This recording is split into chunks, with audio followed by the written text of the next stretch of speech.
Halo semuanya, selamat pagi. Kali ini aku mau membahas tentang tiga jenis kain pada zaman dulu. Dulu kain itu terbagi ada tiga jenis. Yang pertama ada kain panjang. Yang pertama punya kain panjang. Yang kedua aku punya selendang gendong.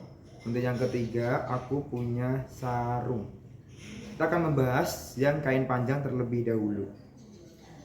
Di sini aku punya kain panjang. Dulu kain ini dipakai buat berjari atau tapeh kalau bahasa Jawa ya, tapeh. Tuh.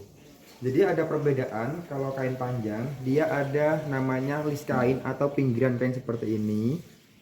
Dulu itu dibuat berjari.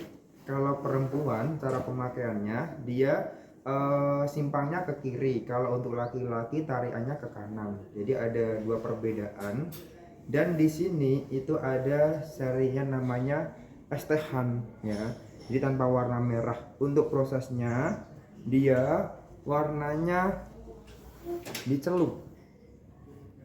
Untuk motifnya sendiri ini di motif bunga bouquet ya kan, mengartikan tentang keindahan. Tuh. Untuk ukuran kain sendiri panjangnya di 2,30 m, untuk lebarnya di 115. Ini kalau dibuat kemeja bisa sampai ukuran double XL dengan panjang, karena nanti motifnya dia bisa sangit. Bisa dibuat bunga kanan kiri atau satu besar di tengah-tengah seperti itu ya. Tuh. Dan tenang, ini kan lasem, jadi dia melalui proses dicanting depan belakang. Lanjut yang kedua, aku punya selendang gendong namanya. Nih, aku punya selendang gendong. Dulu kain ini, selendang ini dipakai buat gendong bayi. Tapi beda dengan sekarang. Sekarang bisa dibuat baju kalau menggunakan pinggiran ini, pinggiran kainnya ini bisa sampai ukuran XL. Tapi kalau tanpa pinggiran kain ukurannya L. Nah, jadi di sini ada tiga bagian. Yang pertama paling ujung ini namanya kebyok. Yang nomor dua namanya ini tumpal yang lara ini.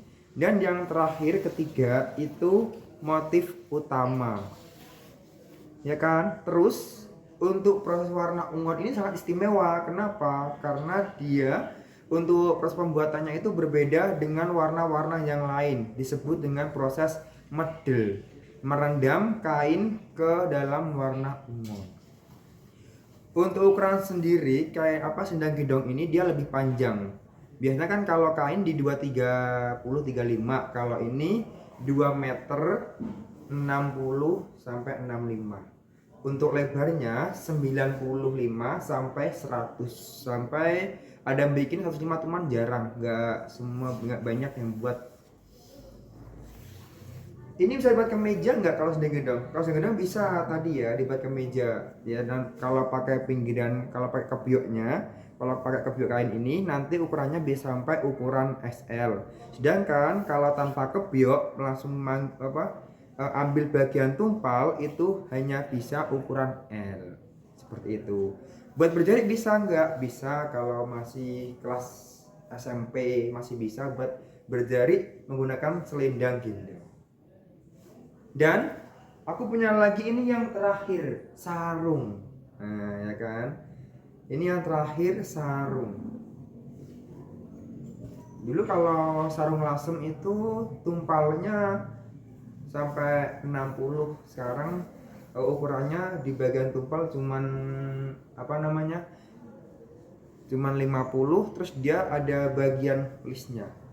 Jadi ini ya, dia ada pemisah antara motif kanan sama motif kiri. Tengah-tengahnya ini disebut dengan tumpal tengah.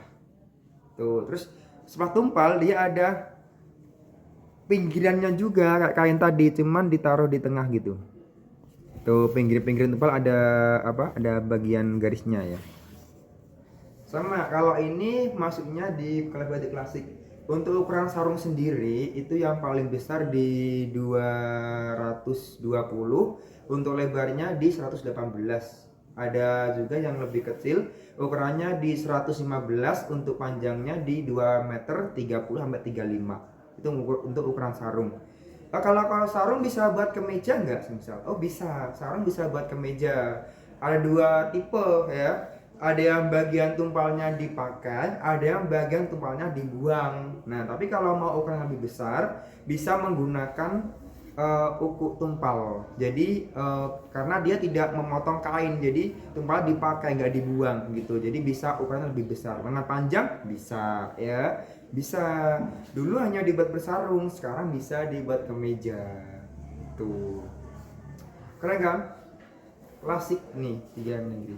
Dah, cukup sekian. Terima kasih.